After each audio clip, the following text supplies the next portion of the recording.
আসসালামু আলাইকুম। ওয়ালাইকুম আসসালাম। আজকে থেকে ২৫ বছর আগে জিয়া রহমান সমাজ কল্যাণ পরিষদ প্রতিষ্ঠা হয়েছিল। জিয়া রহমান সমাজ কল্যাণ প্রতিষ্ঠার মূল মন্ত্র ছিল রাষ্ট্রপতি জিয়া রহমানের ১৯ দফা কর্মসূচিকে বাংলাদেশের প্রত্যেকটা অঞ্চলে গ্রামগঞ্জে পৌঁছে দেয়া। আমাদের লক্ষ্য ছিল কৃষক জনতা শ্রমিক যারা আছেন দেশের মানুষকে জিয়া রহমানের কর্মসূচি এবং বেগম খালেদা জিয়ার যে কর্মকাণ্ড এগুলোকে পৌঁছে দেওয়ার উদ্দেশ্য ছিল জিয়া রহমান সমাজ কল্যাণ পরিষদ। আজকে ২৫ বছর পরে আমরা যারা এখন জিয়া রহমান সমাজ কল্যাণ পরিষদের আপনারা যারা নেতৃবৃন্দ, আপনাদের যে কর্মকাণ্ড বাংলাদেশের আনাচে কানাচে জিয়া রহমান সমাজ কল্যাণ পরিষদ গত ১৭টি বছর খোকনের নেতৃত্বে এই পেসিসকে বাংলাদেশের মাটি থেকে উৎখাত করার জন্য আপনারা যারা আন্দোলন সংগ্রামে জড়িত ছিলেন, আমাদের যেই সমস্ত নেতাকর্মী শাহাদাত বরণ করেছে, আমাদের যেই সমস্ত নেতাকর্মী আহত নিহত হয়েছেন, কারাবরণ করেছেন, আজকের এই দিনে আমি সর্বপ্রথম ওদের রুহের মাগফিরাত এবং এদের পরিবারের প্রতি আমি সমবেদনা জ্ঞাপন করছি। প্রিয় নেতৃবৃন্দ, আপনারা জানেন যদি জিয়া রহমান সাহেবের ১৯ দফা কর্মসূচি এবং তারেক রহমানের যে ৩১ দফা কর্মসূচি, এই কর্মসূচিগুলো যদি গ্রামে গঞ্জে কৃষক জনতার মধ্যে যদি পৌঁছাই দিতে হয়, তাহলে জিয়া রহমান সমাজ কল্যাণ পরিষদের মতো একটা শক্তিশালী সংগঠন তৈরি করার কোনো বিকল্প নেই। তাই আমি মনে করি আপনারা বিএনপি তথা জাতীয়তাবাদী দলের প্রাণ হিসাবে আপনারা টেকনাফ থেকে তেতুলিয়া, রূপসা থেকে পাতুরিয়া, আপনারা এই কর্মসূচিগুলো আপনারা ঘরে ঘরে মানুষের দ্বারগোড়ে পৌঁছাই দিতে পারবেন।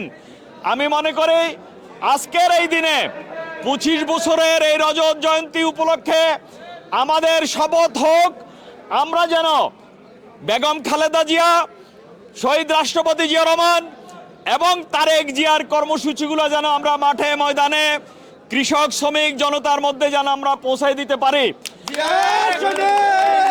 আলাল ভাই একটা কথা বলেছেন, আপনারা শুনেছেন, আমাদের যারা ত্যাগী নেতাকর্মী দেখা যাচ্ছে এখন আমাদের দলের মধ্যে হয়তো কিছু নতুন মানুষের আবির্ভাব ঘটবে, কিন্তু ওদেরকে আপনাদেরকে বুঝতে হবে, ওদেরকে জায়গা ওভাবে করে দিতে হবে।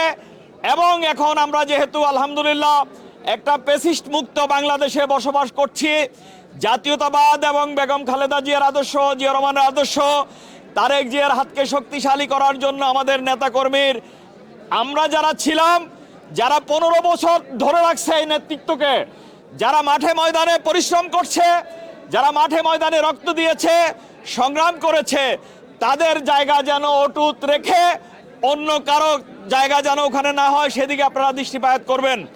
আমি আজকের এই দিনে সবাইকে শুভেচ্ছা জানিয়ে ২৫ বছর আগে খোকনকে নিয়ে, এই খোকনের নেতৃত্বে আমি জিয়া রহমান সমাজ কল্যাণ পরিষদের প্রতিষ্ঠাতা সভাপতি হিসাবে সেই সময় আদর্শকে ধারণ করেই এই সংগঠনটি গঠন করেছিলাম। তাই আমি মনে করি আপনারা এর ধারক এবং বাহক। আমাদের বয়স হয়েছে, আপনারা যারা যুবক, যারা যৌবন আছে, জীবন আপনাদের দীর্ঘ জীবন এবং সামনের দিকে আমাদের নেতৃত্বে, মহানগরের নেতৃত্বে এবং কেন্দ্রীয় নেতৃবৃন্দের নেতৃত্বে এই সংগঠনটিকে আরো বেগবান করবেন ইনশাআল্লাহ। আমাদের নেতৃবৃন্দ, সংগ্রাম শেষ হয়ে যায় নাই, সংগ্রাম মনে রাখবেন, সংগ্রাম একটা শেষ হয়েছে কিন্তু আরেকটা সংগ্রাম আরম্ভ হয়েছে। এই সংগ্রামে আপনাদেরকে দেশের অতন্ত্রী পাহারার মতো পাহারা দিতে হবে। যারা প্রবাসেতে আছেন, আপনারা জানেন গত ১৫-২০ বছর ওদের অক্লান্ত ঘাম এবং শ্রমের বিনিময়ে অর্জিত যেই অর্থ রেমিটেন্স এবং বাংলাদেশে যারা গার্মেন্টসের সাথে জড়িত আছে ওদের অর্থের কারণে এই দুইটা সেক্টর বাংলাদেশকে টিকিয়ে রেখেছিল। আমি একটা খতিয়ানের কথা বলি, প্রবাসী ভাইরা যে অর্থ দিয়েছেন প্রবাসী ভাইরা যে অর্থ বাংলাদেশে দিয়েছেন রেমিটেন্স হিসাবে, তার চাইতে বেশি অর্থ ভারত আমাদের কাছ থেকে নিয়ে গেছে। আমাদের 2.5 কোটি মানুষ দেশের বাইরে শ্রমবাজারে কাজ করে। 2.5 কোটি মানুষের গ্রামের যে অর্থ দেশে এসেছে, ওদের মাত্র 25 লক্ষ মানুষ বাংলাদেশে কাজ করে। এই 2.5 কোটি মানুষের টাকা সব ওরা নিয়ে গেছে। উপরন্তু আমরা যারা দেশে আছি, বারবার বিদ্যুতের দাম এবং পেট্রোলের দাম, ডিজেলের দাম বৃদ্ধি করে আমাদের পকেট থেকে যে টাকাগুলো নিয়ে গেছে, আপনারা জানেন 28 লক্ষ কোটি টাকা বাংলাদেশ থেকে পাচার হয়েছে। উপরন্তু আমাদেরকে 19 লক্ষ কোটি টাকা ঋণের বোঝা দিয়ে এই সরকার চলে গেছে।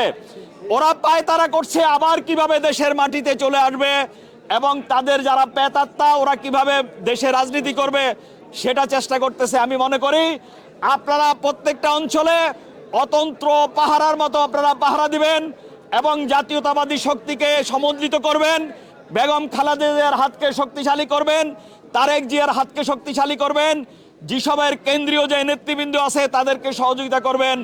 এই আশাবাদ ব্যক্ত করে আমি বক্তব্য শেষ করলাম। আসসালামু আলাইকুম, খোদা হাফেজ, বাংলাদেশ জিন্দাবাদ।